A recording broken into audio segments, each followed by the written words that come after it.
لما تخرج وتسيب بيتك فاضي ما تطفيش كل الأنوار وراك، ولكن سيب لمبة منورة هتدي حس للبيت وإحساس إن حد موجود والبيت عمران. وما تروحش مصيف في الأجازة، استنى الدراسة واخطف لك يومين، هتلاقي البحر رايق والجو أجمل ومفيش زحمة، وهتلاقي الناس بتعاملك حلو والأسعار بسيطة، وهتدعيلي.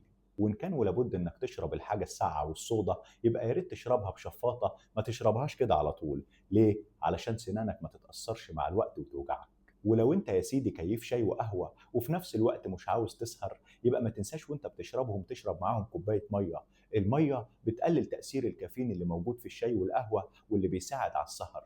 ولو انت فاتورة الكهرباء غالية عليك ما تنساش تبقى تشد الفيشة من الحيطة بعد ما تخلص، سواء فيشة الكهرباء او المشترك او المكوى او اي حاجة. حتى ولو انت فاصلهم بيسحب كهرباء وانت مش واخد بالك، فشد الفيشة اضمن لك واوفر لك.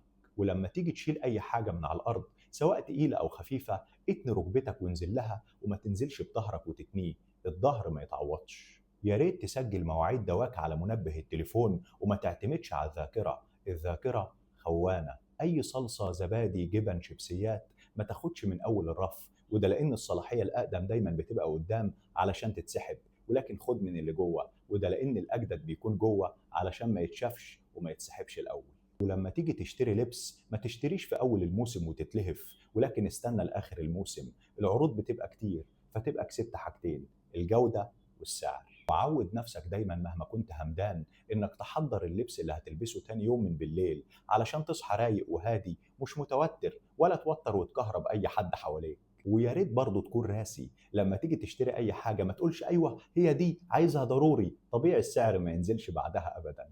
ولو بتخزن حاجات في الفريزر باستمرار يا ريت تكتب تاريخ التخزين عليها وتكتب اسمها كمان، علشان ما تتوهش منك وتبوظ بعد كده بعيد الشر. ونسيت اقول لك وانت بتشتري لبس ما تعتمدش على النور اللي في المحل، ولكن خد اللبس اللي انت بتشتريه وبص عليه قدام المحل في النور الرباني علشان يبان على طبيعته، بس لو الجهاز زمر انا ما اعرفكش. ولما تيجي تدخل شارع ما تعرفوش يبقى صور دخلته، علشان لو تهت وانت راجع توصل بسهولة. وانت بتشتري فاكهة ما تبصش على شكلها حلو وتتخم، ولكن امسك الفاكهة وشم ريحتها واختار اللي ريحتها حلوة وطبيعية، الريحة بتبين إن كانت الفاكهة طازة ولا أي كلام. بالنسبة للعسل، لو عاوز تعرف العسل اللي انت بتشتريه نقي ولا مغشوش، هات العسل وحط نقطة منه على كوباية مية، نزلت في خط مستقيم زي الخيط اعرف ان العسل ده نقي، نزلت واتفرقت زي الزيت في مية المكرونة اعرف ان العسل ده مغشوش. لما تبعت لحد ايميل او رسالة قبل ما تدوس ارسال اقرأ رسالتك الاول بصوت عالي،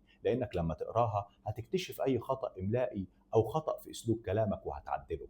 ولو انت عودت نفسك انك تتوضا كل يوم قبل ما تنام، مش بس ربنا هيبعت لك ملك من الملائكه يدعي لك طول الليل طول ما انت نايم، ولكن كمان ربنا سبحانه وتعالى هيتقبل منك اي دعوه تدعيها سواء من الدنيا او من الاخره. فدايما ادعي في الوقت ده لان دعوتك هتكون مستجابه. هتقول لي جبت الكلام ده منين؟ اقول لك ده وصيه النبي صلى الله عليه وسلم، وربنا يجعلك مستجاب الدعاء. واخيرا، لو المحتوى اللي انا بقدمه بيعجبك يا ريت ما تنساش اللايك والشير، علشان الفايده توصل لدايره اوسع من الناس عن طريقك، وربنا يجعله في ميزان حسناتك. أنا أحمد أيمن، شرفني تتابعني ونتلاقى في الجاية. سلام.